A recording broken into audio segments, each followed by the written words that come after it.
거룩한 교회 성도 여러분, 이 영상을 보시는 하나님 나라의 귀한 자녀 여러분, 오늘은 2024년 6월 9일 거룩한 주일입니다.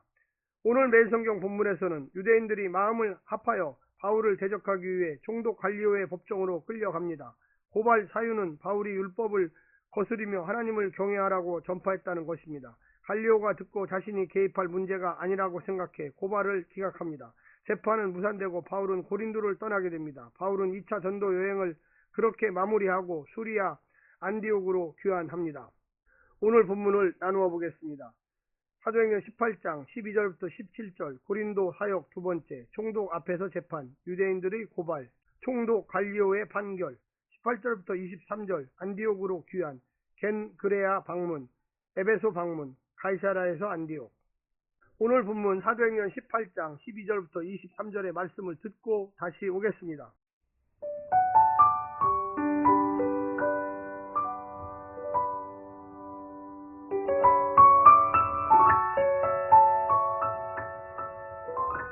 갈리오가 아가야 총독 되었을 때에 유대인이 일제히 일어나 바울을 대적하여 법정으로 데리고 가서 말하되 이 사람이 율법을 어기면서 하나님을 경외하라고 사람들을 권한다 하거늘, 바울이 입을 열고자 할 때에 갈리오가 유대인들에게 이르되 너희 유대인들아, 만일 이것이 무슨 부정한 일이나 불량한 행동이었으면 내가 너희 말을 들어주는 것이 옳거니와, 만일 문제가 언어와 명칭과 너희 법에 관한 것이면 너희가 스스로 처리하라. 나는 이러한 일에 재판장 되기를 원하지 아니하노라 하고 그들을 법정에서 쫓아내니, 모든 사람이 회당장 소스데네를 잡아 법정 앞에서 때리되 갈리오가 이 일을 상관하지 아니하니라.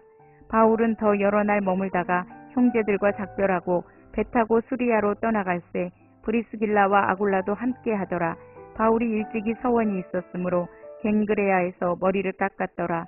에베소에 와서 그들을 거기 머물게 하고 자기는 회당에 들어가서 유대인들과 변론하니, 여러 사람이 더 오래 있기를 청하되 허락하지 아니하고 작별하여 이르되 만일 하나님의 뜻이면 너희에게 돌아오리라 하고 배를 타고 에베소를 떠나 가이사랴에 상륙하여 올라가 교회의 안보를 물은 후에 안디옥으로 내려가서 얼마 있다가 떠나 갈라디아와 부르기아 땅을 차례로 다니며 모든 제자를 굳건하게 하니라.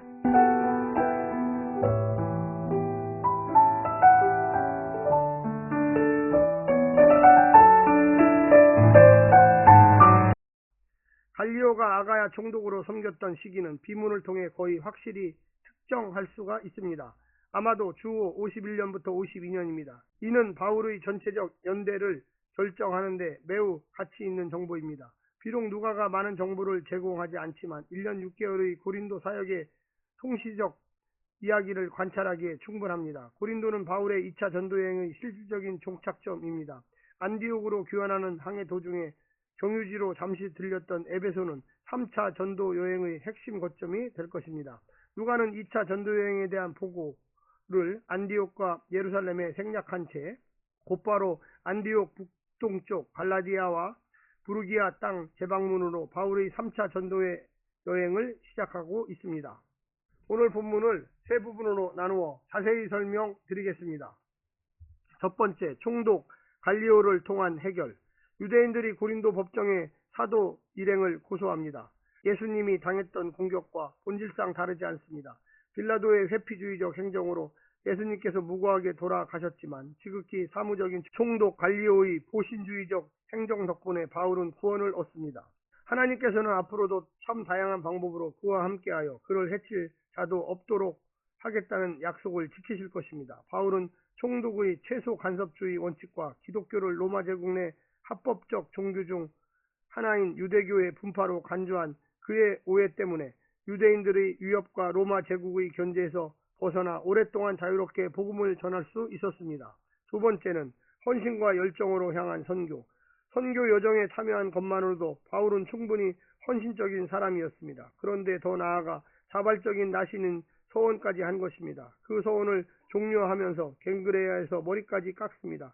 목숨을 두려워하지 않는 그의 헌신적인 충성은 자신을 하나님께 산제물로 바치겠다는 결연한 다짐에서 나온 것이 분명합니다. 교회 안팎에서 세속주의와 종교혼합주의가 만연한 시대입니다. 어느 때보다도 절제와 헌신과 섬김으로 악의 체제에 맞서려고 나서는 경건한 사람들이 절실할 때입니다. 마지막 세 번째는 하나님의 뜻을 따라 걷는 여정. 바울 일행은 브루스길라와 아굴라 부부와 동행하여 드디어 소아시아의 수도이자 로마 제국의 4대 도시인 에베소를 방문합니다. 그토록 간절히 방문하여 선교하고 싶은 도시였습니다. 그런데 잠시만 머물고 떠납니다. 그 짧은 시간에도 회당에서 유대인들과 변론하며 복음을 전하여 복음의 우호적인 이웃들을 얻었습니다. 더 머물러 달라는 요청이 있었지만 바울은 하나님의 뜻 아래에서 다시 방문할 여지를 남긴 채 떠났고 대신 아굴라 부부는 그곳에서 머물며 사역을 하게 합니다. 멈추고 나아가라는 주권을 전적으로 하나님 손에 맡기면서도 상황을 예측한 후 치밀하고 전략적으로 준비하고 계획하고 있습니다. 오늘 하루도 성령님의 놀라운 인도하심을 받아서 늘 승리하면서 주님 나라 위하여 헌신하는 성도들이 되시기를 간절히 부탁드립니다. 샬롬.